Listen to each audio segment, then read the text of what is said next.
Hello, and I am Ylad FM, and I am here today to welcome you to my new channel.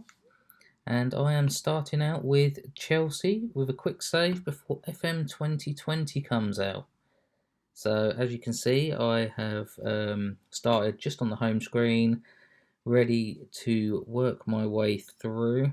It's been a little bit of a weird start, so here I am.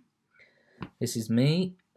So, born in Milton Keynes, male, 32 caps for my country, 12 goals, not too bad. Bit of an international pro. So, Chelsea give me 130 grand a week to come here, and I've got the Continental Pro license that we needed. Nothing about my preferred formation or anything yet because we haven't really started out. Just look around here. My only knowledge is of England. For some reason, there's a few people there that don't like me. Klopp and Pellegrini. Don't know what I've done to them. And my coaching attributes, as you can see, very attacking, and the mentals are very well covered. So if we have a look at what the press is saying, avoids talking to the press. Yeah, don't really like the press. They just get in your way. Rarely communicates directly with the players. I think that's a bit unfair when I haven't even started yet. Let's have a look down here at history. Chelsea manager, yeah, just started out as we knew. So let's have a look at the club, background of the club. Chelsea, founded in 1905. Most recent achievements, FA Cup in 2018. We know they've had the leagues over the past few years. Training grounds at Cobham. And they've got a few bits of history down there. Champions League in 2012. And European achievements with Cup Winners' Cup in 71 and 98. Would like to get a Club World Championship for them, seeing as how they haven't managed to do that. So we've got our key employees is me, obviously as manager. Cahill at the moment as captain. I think I'll be replacing.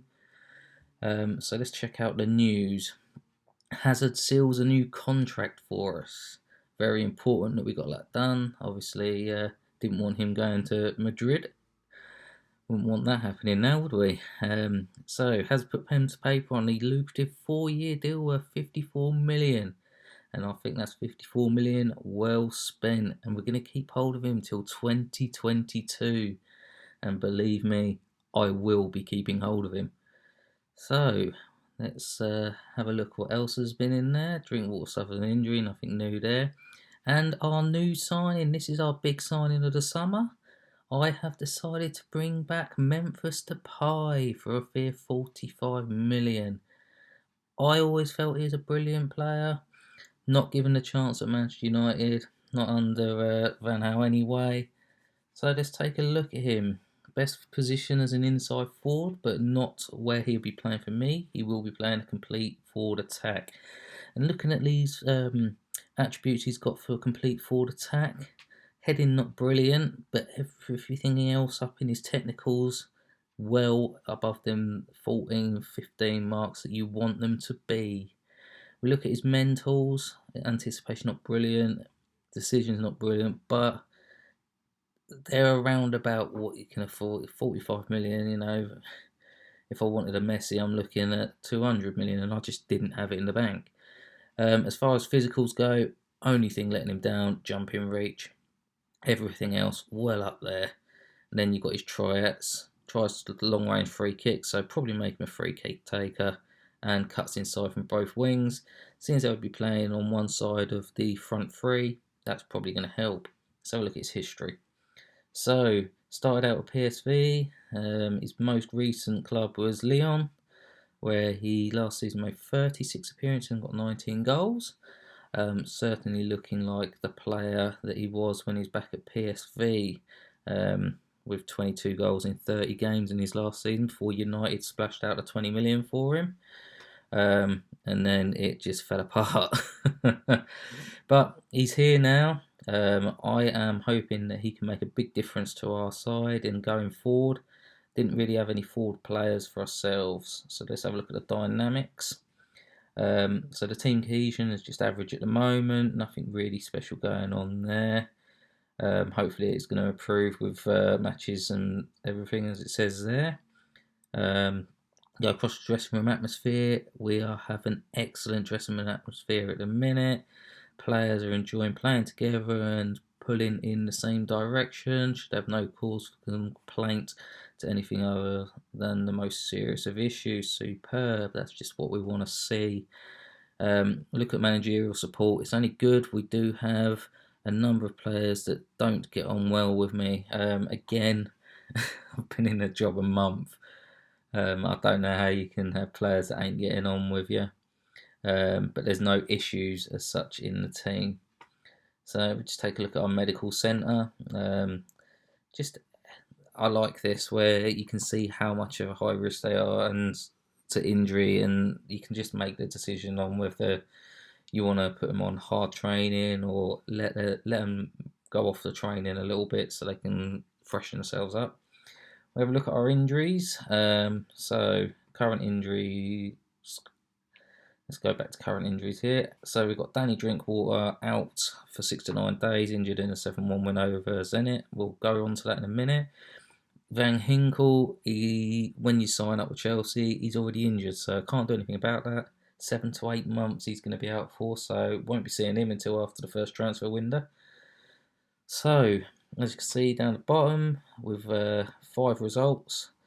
Started out with the under-23s, then a couple of friendlies. Let's have a look at how they went on. So, Chelsea under-23s, 3-3. Not a brilliant start, I must admit.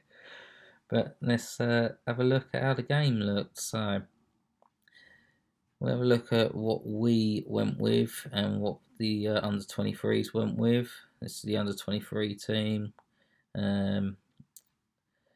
Some of these players I really don't recognise. You know, Ampadu, Goy I've seen before, and Castillo, Gilmore, McEachran, Redan, Brown, all players I'll be looking out for this season. Hawkins, Pedro and Hudson-Odoi are top. Jorginho and Barkley running the midfield today. Alonso, Louise, Maynard, Burrell and Zabacosta at the back with Blackman in goal. We were really limited on who we could have this time. So, as we see from the game, we were dominant as far as it comes to getting forward and shooting. 4 off the woodwork, but our clear-cut chances, not good. They outperformed us on clear-cut chances 3-0. That's just not good. Half chances 1-0. Long shots, 6 of our 21 shots were long shots. We were pretty much 50-50 on possession, let's be honest. Passes, again, very much the same. Crosses completed, 26%. If we can hit that percentage, we're going to be scoring goals this season. And then we come down to average ratings, 7.02 for our first team average ratings. The under-23s played really well, 7.12. Then we got Jorginho get 2 and Jimmy Burrell get a goal for us, whereas Charlie Brown, Juan Castillo and Ugbo scored for the under-23. So let's have a look at these goals. Here's the first one, Pedro down on the outside to Hawkins.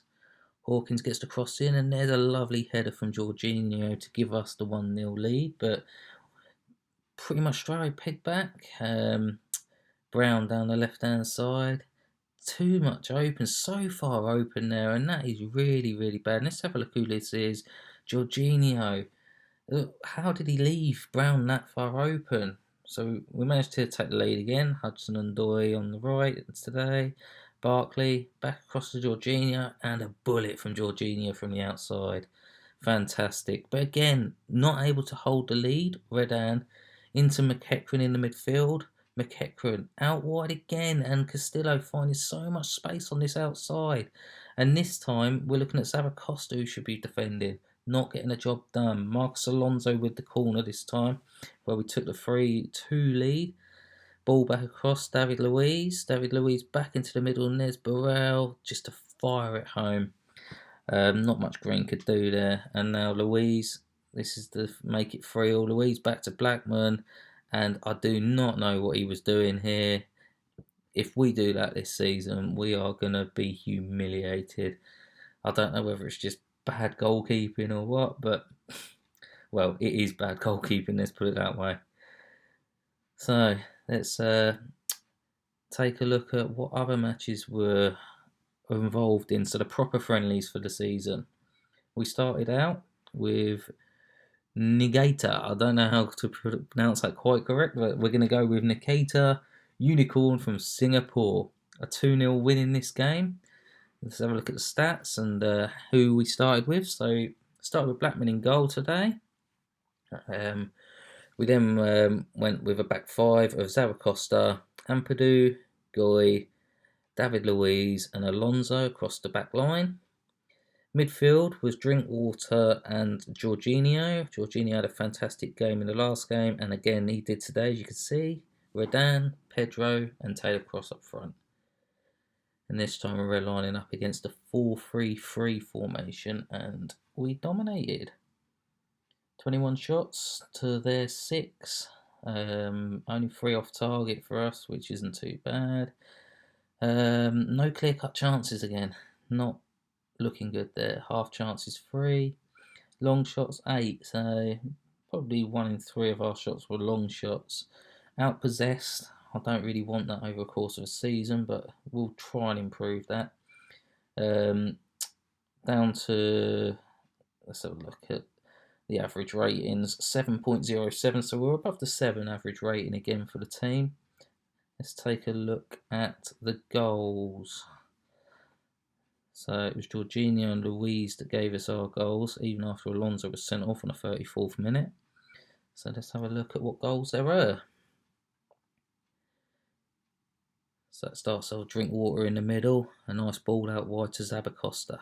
Zaragoza in the middle, it's flicked out, and there's Jorginho with another one of them bullet goals from the 18-yard box. He done that in the last game.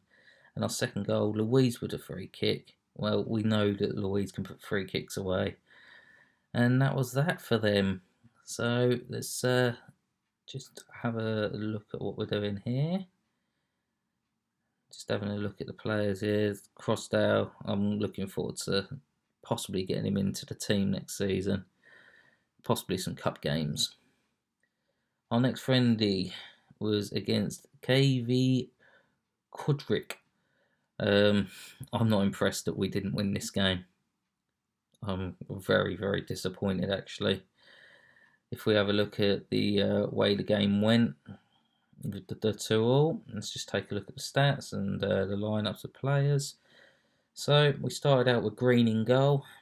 I think he might have just threw his hat away for this season. After conceding 2 goals against these, I'm not happy with him. Back line of Zaragoza, Goy, Ampadu, David Luiz and Alonso. Midfielder Drinkwater and Jorginho. And up front, Taylor Crossdale, Redan and Pedro this time. And we're playing against a 3-5, well, I'm going to go a 5-3-2 with these. I don't think it was a 3-5-2. And as we can see, 36 to their 13 shots, 20 on target.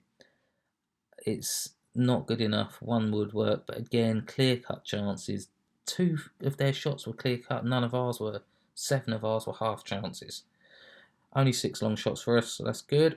Possession, we finally actually won a possession battle today. We go down to passes complete. 82% of our passes are finding the mark, which is good. I'm happy with that. Crosses, 21% of our crosses getting into the box. We get down to average rating, again over the 7s. But I just can't see how we didn't win this game. It's baffling. If we just take a look at these, so they took the lead, we pulled it back, then took the lead, and then let them in at the last minute. Let's have a look at how it worked.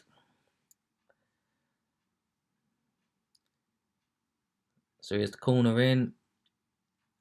Oh, I remember, it's just so scrappy, and why are we just clearing it? Keeper got down, we had the opportunity, and we've equalised from a corner. Alonso back to Jorginho. Back out to Alonso with the ball in, and there is Ampadu arriving, and that was a nice goal. That was a well-worked goal. So this one's Pedro sent the ball out on the outside. It's cleared out to Redan, and Redan fires in from the 18-yard line. I like that sort of shot. It's nicely played. It's pulled them all out of position, but this was very frustrating. It's there's just no one marking him. Why no one marking him? And Green has let that go through his hands. I can't give him anything. It's like he's holding a bar of soap. It's. I think Green is well on his way out of Chelsea now. So let's have a look at next game. We went to Club Brugge next. That was an interesting game. 2-0 as we can see. Let's take a look at the match. Let's get down here. Right. So, a 2-0 win. Hudson Odoi and Redan putting the goals away there. Let's take a look at the lineup we went with today. So, we got rid of Green and brought back Blackman back into goal. We went with a back line of Zabacosta. He's become a mainstay. Ampadu's become a mainstay. This time bringing in a youngster, Elimbi, and then David Luiz with Alonso on the left, which is becoming quite normal. Jorginho and Drinkwater in the middle. This time Ballo, Hudson Odoi, and Pedro up front. And Hudson Odoi, as you can see, putting a brilliant game. So let's take a look at the actual stats. So shots, double their shots, double the on target, double the off target, woodwork. We actually created clear-cut chances today, 2 clear-cut chances and a half chance. 9 of our shots were long shots. I'd like to limit that a little bit. Possessions 50-50. We're getting the corners. Passes complete under the 80%, which is my threshold that I want, but it's close enough. Crosses, done out on crosses. I prefer to be getting more crosses in than that, to be honest with you. But we go down again, down to the average rating, over the 7, this time into 7.18. And yeah, if we can get that sort of average rating, maybe a little bit higher throughout the season, we're in for a good season. So let's just go back up and take a look at, what should we take a look at here? Not really sure why mouse don't want to move at the minute. Okay, here we go. So let's have a look at the goals.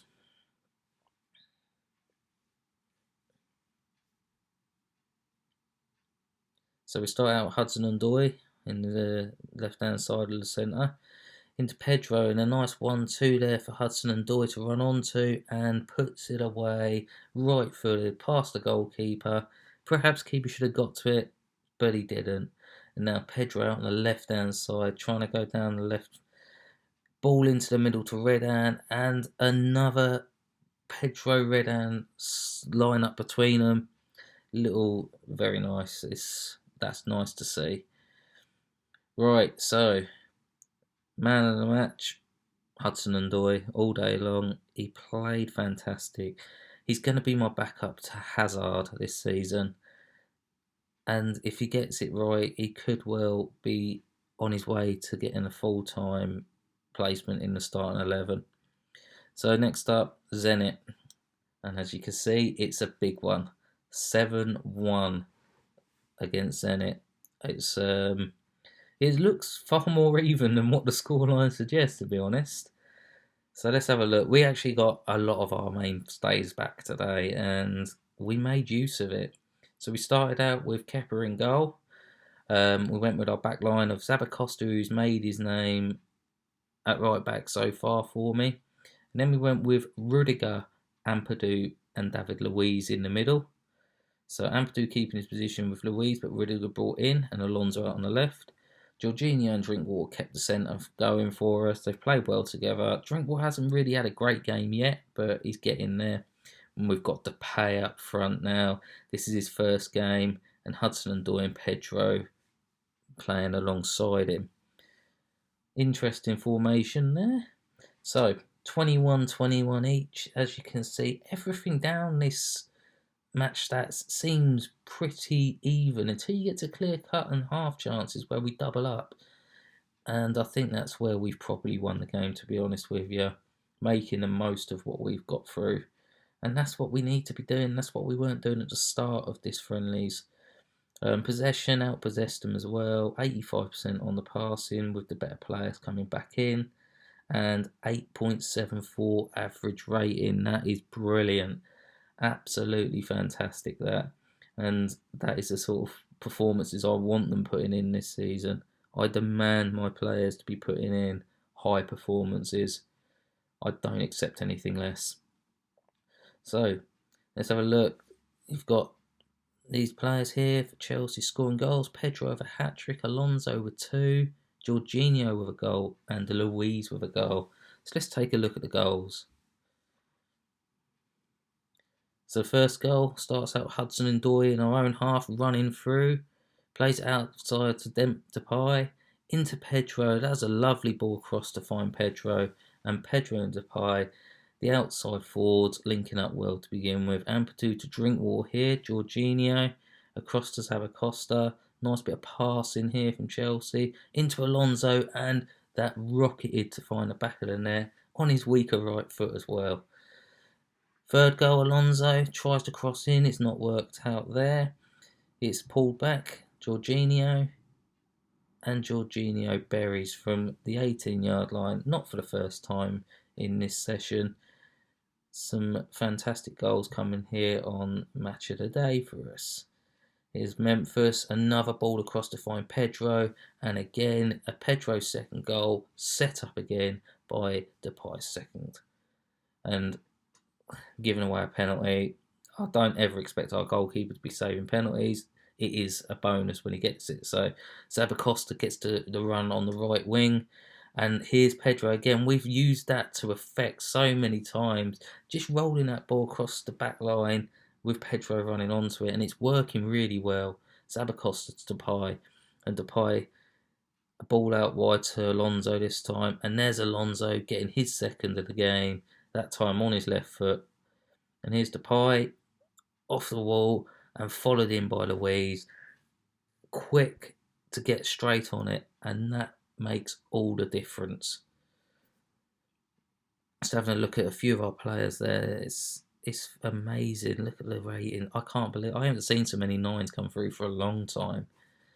So that's it. Our next game will be against Monaco. I will be showing you 5 games each session, like I've done this time. So we will get in these 5: Monaco, Man City in the Community Shield, and then we open with 3 Premier League games: Tottenham, Brighton, and Wolves. It's going to be difficult, I'm not going to lie. I would like to think we could pick up the Community Shield, but with City's performance last year, it's going to be tough.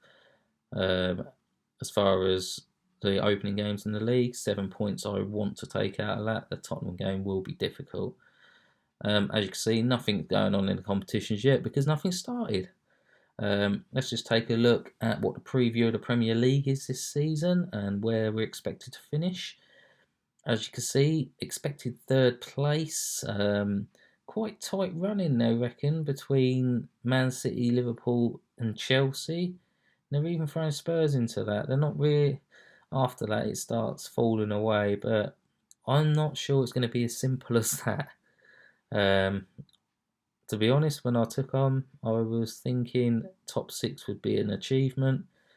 We'll have to wait and see how it goes. So that's it for today. That's all I have for you, and I will be back with the next 5 games soon.